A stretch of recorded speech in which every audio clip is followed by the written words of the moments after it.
Badaria from LG Institute of Engineering and Technology in Department of Instrumentation and Control. We will discuss the subject that is control system design, and in control system design we will discuss the unit that is design of feedback control system. In this we will just discuss the example of what? It's a lead compensator using root lookup. See, in our last video lecture already we discussed the one example. Today also we will discuss the one example of the lead compensator using the root locus. So let's see that here.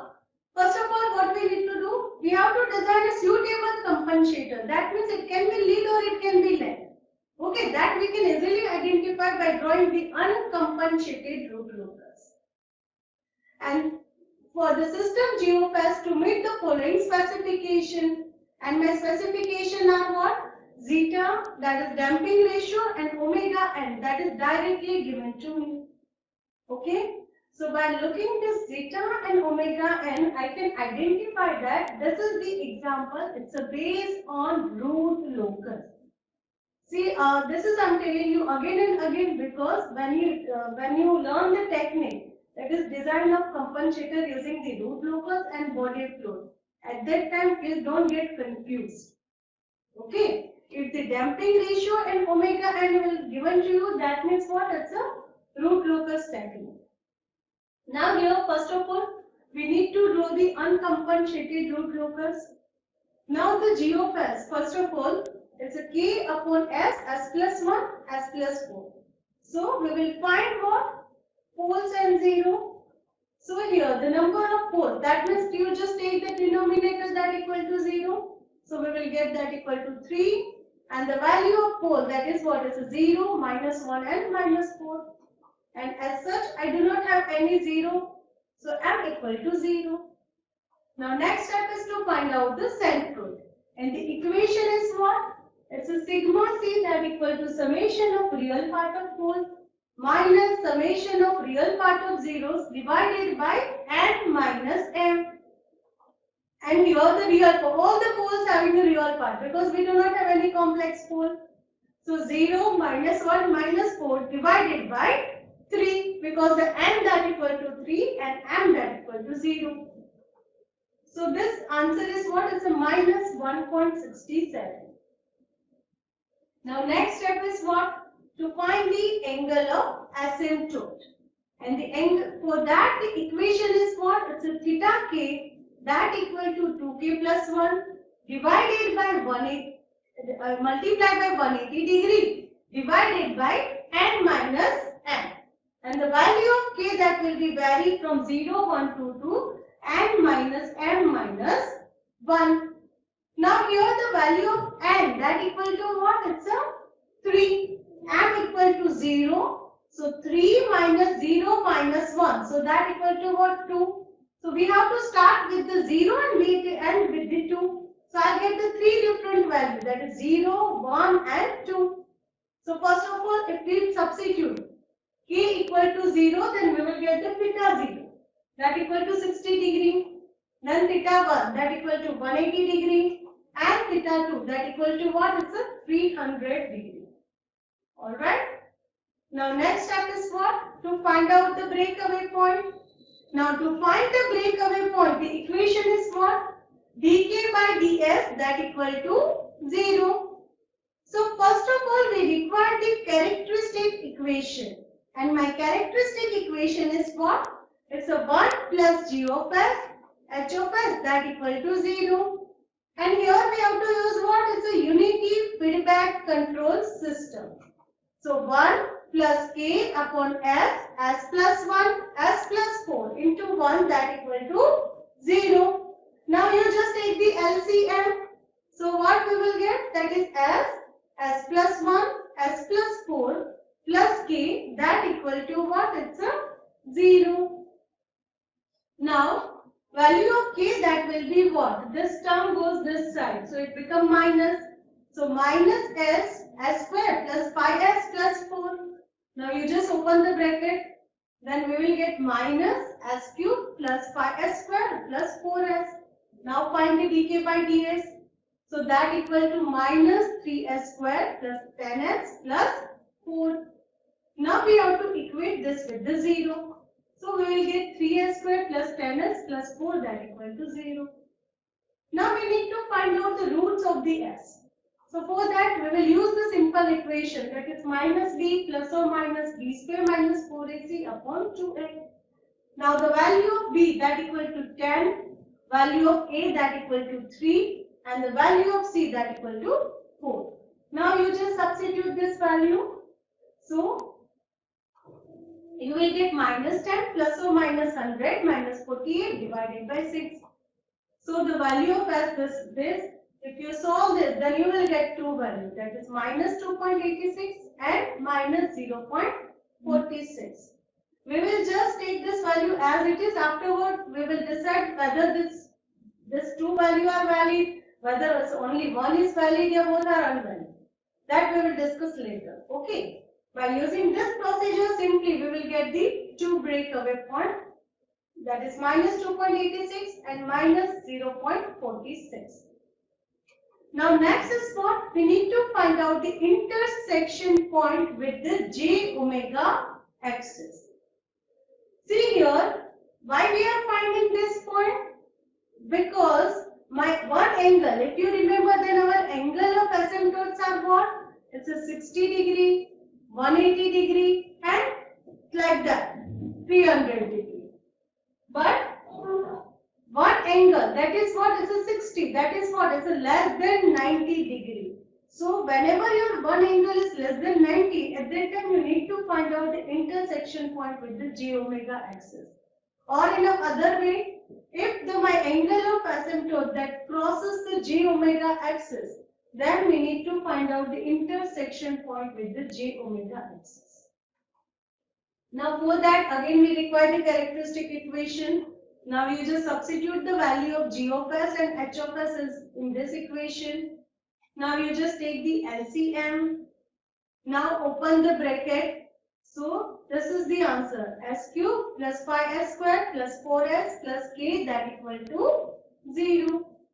Now to find out the intersection point with the j omega axis, we have to use the one technique, that is what? Root array. Okay, so what we will do, we will just write down s cube, s square, s raised to 1 and s raised to 0, right? And then you just substitute the value, that is s cube coefficient is 1. My first line is what? Is a cube. That means I need to write down the coefficient of the odd power of s. So first coefficient is 1, then no need to write down square. Then s raised to 1. 1 is the odd number, so 4. Then 5, k.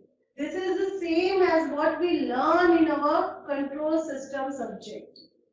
Then you just do the cross multiplication. 5 into 4, that is what is the 20 minus k divided by 5. And as such, we do not have any third column, so you just assume that as a 0. So 5 into 0 minus 1 into 0 divided by 5, answer is 0. Then s raised to 0 column. So you have to multiply 20 minus k divided by 5 with the k minus 0. And then you have to divide that with the 20 minus k divided by 5. So in the s raised to 0, you will get k and 0. Now what you have to do? You have to make a one complete row that equal to 0. Right now, see, s raised to 3 row, is it possible to make it 0? No. S raised to 2, is it possible to make it 0? Again answer is no. If you say k equal to 0, then I have a 5, that is constant. Now s raised to 1, yes, is it possible? If I say k equal to 20, then first element is also 0 and second element is also 0. So what I'll do? 20 minus k divided by 5 equal to 0. So the value of k in this case is 20. Now, as we know, we need to write down one characteristic auxiliary equation from the above row. And that is what is s square. So I'll use 5s square plus k that equal to 0.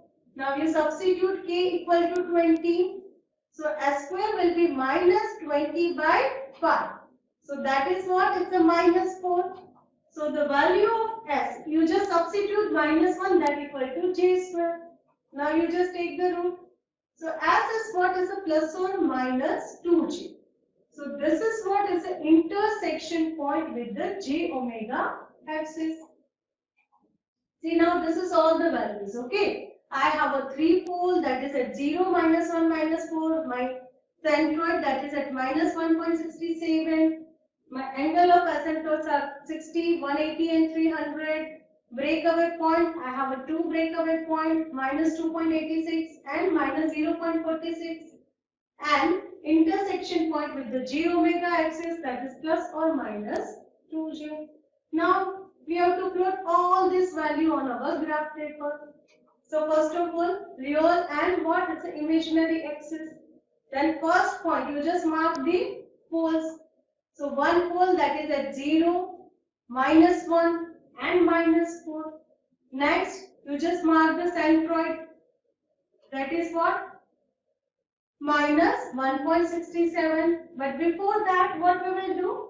We will just write down, or we will just highlight the part, that is the part of real axis that lies on my root locus.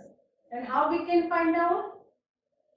First of all, you are at this point. Now, you just check on the right hand side and do the addition of poles and zeros. If the addition of the poles and zeros are odd, that means that part should lie on a root locus. So we will use the same concept. So the root locus, that is between 0 to minus 1 and minus 4 to minus infinity. Now next, you just locate your centroid, that is minus 1.67. Now from minus 1.67, we have to make 3 angles. One is, that is 60. Another is minus 180. So that is this line only, this line. So we are not drawing that line. And then it's a 300. Okay. This point I am saying, see this angle of asymptote that cross the imaginary axis. So we need to find out the intersection point with the j omega axis. Now breakaway point. We have a 2 breakaway point. Now minus 2.86, that is on a dark line, that is on a highlighted part. Then answer is no. That means that point is not a valid point. Now we will check the second point, that is minus 0.46. That is on a highlighted part. Then answer is yes. So minus 0.46 is my valid breakaway point. Now we will mark the intersection point, that is 2j and minus 2j. So my root locus, see, it will start, it will cross the imaginary axis, it will go in this way or this way. And for this, minus 4 to minus 180 degree, like this. And this is what is the uncompensated root locus. Now, next step what? We will to find out the desired location of closed loop pole. For that, equation is SD, that equal to minus zeta omega n plus or minus under root of 1 minus zeta square omega nj. Here we have directly the values given to us, that is zeta and omega n.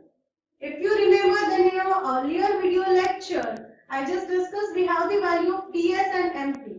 So by using the value of Ts and Mp, we can find out the value of zeta and omega n. But here the values are directly given to us. Now you just substitute all this value in SD. So what you will get? That is minus 1.5 plus or minus 2.60. Now you just look at this point. This is what is the SD 1.5 and 2.16. Now here you just see carefully, your uncompensated root locus is not passed from the SD. So we have to apply what? It's a phase lead compensator. Okay. If your uncompensated root locus is passed from SD, then it's a phase lag compensator. So here, so from the graph of uncompensated root locus is not passed from the SD, therefore apply the phase lead compensator with the angle of phi p. And we will use the same equation, that is minus 180 degree plus summation of angle from open loop poles to SD minus summation of angle from open loop pole to 0 to SD. Now this is the graph. Now what you have to do? You have to draw a one line from SD to all the poles, and you have to measure that angle with respect to real axis. So this line, and this line is known as a what? Zeta line. A line that connects origin and SD, that is known as a zeta line. So you just draw this three different lines and measure the angle. This is 118 degree, this is 99, and this is what is the 45. Now you put all this value in this equation. So minus 180 degree plus 118 plus 99 plus 45. So my phi p will be 82 degree. Now I need to find out the angle for the 0. For that I will use theta, that equal to cos inverse theta, and the value of zeta is 0.5. So that theta that equal to 60 degree. Now the equation of the phi z that equal to 1/2 180 degree minus theta minus phi. So if I substitute all this value, then my phi z that will be 19 degree. So this is what is the angle of 0. Now what we will do, we have to plot this two angle, okay, in our existing graph. And we know that in a phase lead compensator, remember that first you need to plot 0 and then you need to plot pole. So your protector that is on a SD line, that is zeta line, and your center is what is the SD. Okay, you have to put your protector on a zeta line and the center is what is a SD. Then first you just mark this 0 angle and you just draw that line. The line that intersect the real axis, that is known as a what? It's your 0. Now this green line, that is my new zeta line. Now I have to put my protector on a new zeta line and the center is again SD, and this time you need to draw our pole, that is phi p angle, like this, and that is intersect along, that is somewhere, that is around minus 9.3. Okay. So from the uncompensated graph, see, we can say that my ZC that equal to approximate minus 0.95 and my PC that is equal to minus 9.3. If your value is very, that is if you are getting PC that equal to minus 9.4, minus 9.5 or minus 9.1, that is all right. My ZC, if you are getting ZC that equal to minus 1, that is okay, no problem. Now, what we will do? We will just write the equation, that is G of S, GC of S that equal to K, and we need to multiply our compensator transfer function, that is S plus 0.95 divided by S plus 9.3. Now we need to find out the value of K. So we use the equation, that is pi vector length from SD to pole divided by the vector length from SD to 0. So what we will do? See here, I'll just highlight the path from SD to pole, this one. All the pole. So total we have a 4 pole, and you have to measure that distance with help of the scale. And then I have a 1 0. Okay, that is also highlighted. So you have to measure that distance with help of the scale, and you have to put all this value in this equation.